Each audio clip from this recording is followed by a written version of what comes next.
It's only because of His beautiful grace that I can look at my ugly truth. After the abortions, I went to a tech school in Dallas. It was on Industrial Boulevard where the topless bars were. So now my perversions, fueled by guilt, shame, and alcohol, really took off. I spent a lot of time in these bars. And later when I became using speed, I spent even more time, and my addictions grew more and more. As they grew, I would go to sleazier bars. Yes, they do have degrees of sleaze on those bars.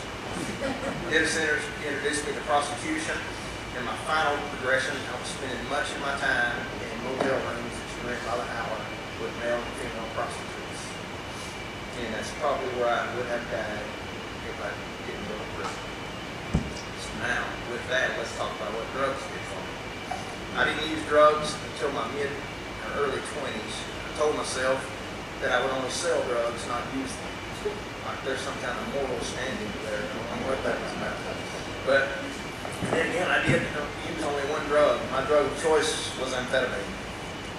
I started only selling weed and amphetamine and soon started using the amphetamine. But my real addiction to speed was in the lifestyle. Everything was fast and I sounded enhanced is a better word when I honestly think about it. I drank a lot more. I got sexually more often and more perverted. I became even more violent and more angry. I pushed more people away. I became more abusive to those people who loved me. And I definitely went to jail more often. I went broke faster. Funny thing is, I got in the game for the money. And I ended up, I had all my belongings in a little paper sack when they would transfer me from one cell to the next. My good friend and partner was murdered in a really messed up situation. I almost killed my own brother. My parents were terrified. I drug enough stuff into my marriage that 25 years later, me and Sherry are still sorting through some of it. I crossed every line that I swore I would not cross. Finally, I went to prison, which saved my life. I could not find my way out of the mess that I was in. The crazy thing is, I really thought I had it figured out every step of the way. I always had some kind of plan. I don't know what it was, but it was a plan. I heard a saying in prison that for all of us smart gangster wannabes, the guy said, your best thinking got you here. And I made me so mad because it was true. And as I thought about that statement, I realized all truth comes from God, so I went to the Bible and I found God's version of that is Proverbs 3:7. Do not be wise in your own eyes. Fear the Lord and shun evil. Nothing traumatic happened to me in prison, just the normal stuff. It was normal being that. Like prison is normal. It's just kind of how I think. But here's the thing, I have no new scars and no new tattoos, so I did pretty good in prison. If you get out without either one of those. I still don't like to eat with a spoon, and I like to keep my shirt tail tucked in all the time, but other than that, I'm okay. For those of you who are in prison, you understand what I'm talking about with a spoon. After prison, the drugs stopped. There is somebody who's been in prison here, right? After prison, the drugs stopped, and eventually the drinking stopped, and the acting out sexually stopped. I even got in church and even in seminary. Life got a whole lot better. I even stopped fighting. But there was always anger, verbal abuse, and the threat of violence that I learned to keep things under control with. About 5 years ago, I blew up at work and got fired. But because of CR, I decided to own my mistake and get help. I found out through this that I am bipolar. And this has been one of the harder struggles of my life. Getting the right doctor and the right meds was one wild journey. It took about 4 years. But today it's okay. I still get kind of wiped out sometimes. Become very unreasonable at home. Get irritable at work. Trample people's feelings, like Jason. Talk too fast. Tell jokes that aren't funny. But eventually I calm down.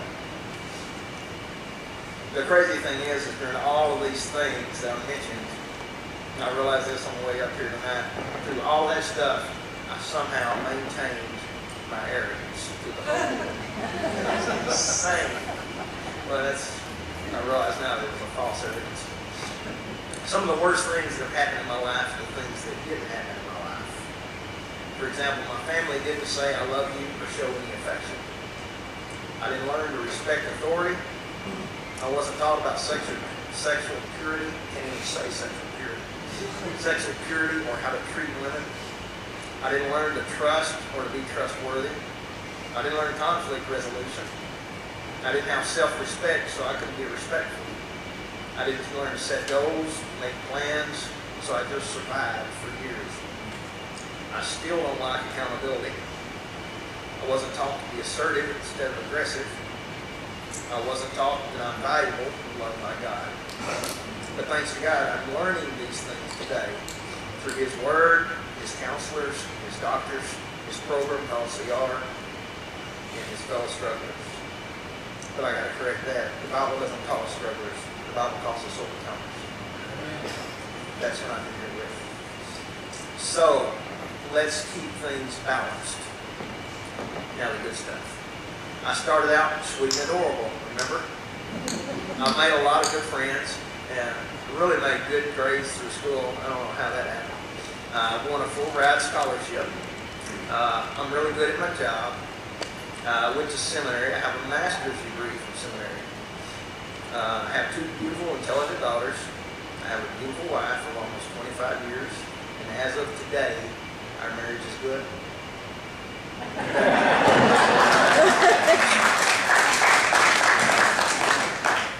And thank you for your patience and perseverance.